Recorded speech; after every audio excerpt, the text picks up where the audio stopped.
Hello AP Chem students and welcome to topic 9.5, free energy and equilibrium.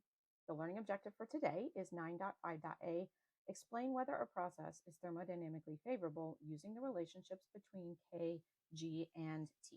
So let's get into it.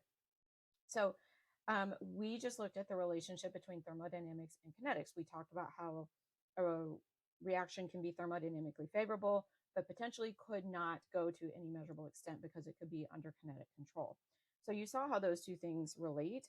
Now we can also relate thermodynamics and equilibrium. So the three topics, thermodynamics, equilibrium, and kinetics, they all relate to each other, even though they talk about different things about a reaction. So thermodynamics says if a reaction will occur, kinetics says how fast the reaction will occur, and equilibrium says to what extent the reaction will occur. So they give you three different pieces of information, but they are connected to each other. So remember that at equilibrium, delta G is equal to 0. When delta G is less than 0, and we call a reaction thermodynamically favorable, that means that the products are favored at equilibrium, and therefore K has a value that is greater than 1, which if you remember the setup of the equilibrium constant makes sense. So we can relate the free energy and equilibrium constant for a reaction with simple equations, and we're going to look at those now. So to calculate the delta G standard, if you know the equilibrium constant, you're going to use this equation. Delta G is equal to negative RT natural log of K.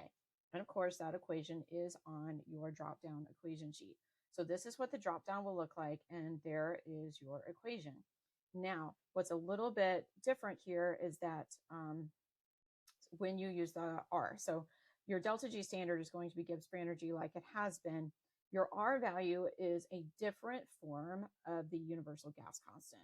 So you're going to use the 8.314 joules per mole Kelvin because this form of the universal gas constant has the energy unit of joules in it. Now, this value is in the drop down for gases, liquids, and solutions. So that's a different category than this equation, even though they go together. And so here's the two versions of the gas constant that you're given. And for thermodynamics, you're going to use the top one because joules is present there. Now, I also want to point out that because we're using this form of this constant, your Gibbs free energy unit is going to be in joules. And we often express Gibbs free energy in kilojoules, so you'll do a conversion at the end, keeping in mind that there are 1,000 joules in a kilojoule, and we're going to use the fact that when the unit gets larger, the number gets smaller. So we'll bump your decimal 3 times. Your temperature, of course, is going to be in Kelvin because of your constant, and then your K is your equilibrium constant, which is unitless as it has been all along. So now, if you want to calculate the equilibrium constant and you know the Gibbs free energy, then you can rearrange the equation if you know that the opposite function of natural log is base E. So then you can rearrange this equation and use this form. This is not on the equation sheet. We tend to see this less often.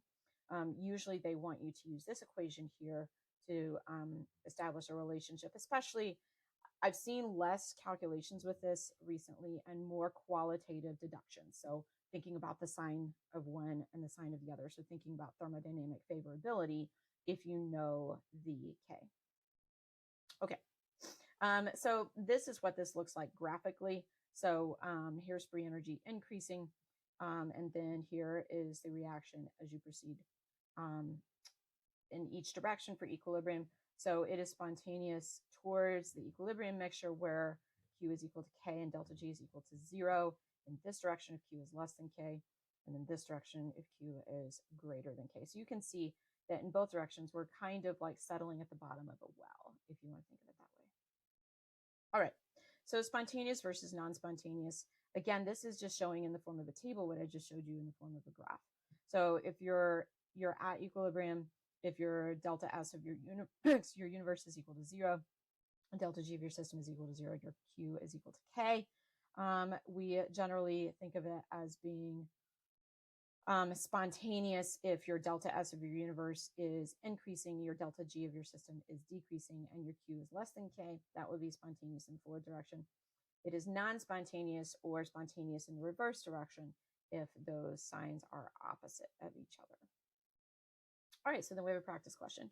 So use the thermodynamic data listed below for the Haber process to determine the equilibrium constant at room temperature left a word out there, for the manufacture of ammonia. So here's the Haber process. Here is your value for the enthalpy change for this process, and here is your entropy change for this process. So you'll notice here that we have opposing signs. And so we do need to think about the temperature dependence here in order to determine if this is thermodynamically favorable or not.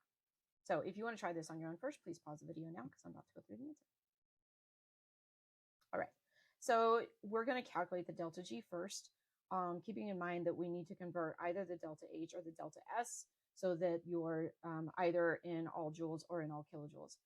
Because we want, so I converted your entropy into kilojoules just because that's what I typically do. So then when I did that, I don't know why I repeated that, I ended up with delta G is equal to negative 33.996 kilojoules. And now we're going to plug into this equation. To be honest with you, it probably would have been better if I had converted my enthalpy into joules, because now I have to convert my delta G into joules. Anyway, it's fine. So delta G is equal to negative 33,996 joules. And so we're going to plug that in to equal to negative 8.314 times 298 natural log of K. And then when I rearrange and solve, my natural log of K is going to be equal to 13.72. And so then I raise both sides e to that power, and I get a K of 9.1 times 10 to the fifth. And so this is thermodynamically favorable to a large extent. Excuse me, your K is much greater than 1. And so we would expect this to favor your products. Okay, so finally, speaking of that, what I just talked through there, we can use the relationships to make some quantitative deductions about that relationship between K and delta G. So when delta G is near 0, the equilibrium constant will be close to, very much out of order here. Your equilibrium constant will be close to 1. When your delta G standard is much larger or smaller than the term RT, the K value deviates strongly from 1. So your processes with the delta G less than 0 favor your products, and K is greater than 1. Your processes with the delta G greater than 0 favor your reactants, and your K is less than 1. So we have talked about both of these facts before, and we've talked about this in the equilibrium chapter. So we're just bringing two facts that you already know together and relating them to each other. So what should you be able to do with this? First of all, you should be able to quantitatively relate the sign of delta G standard to the magnitude of K using that equation, and you should be able to qualitatively relate K to delta G standard using this equation or that equation. So be able to go either way. And so basically by thinking about your signs. And that is it. And I'll see you soon for the next topic in Unit 9.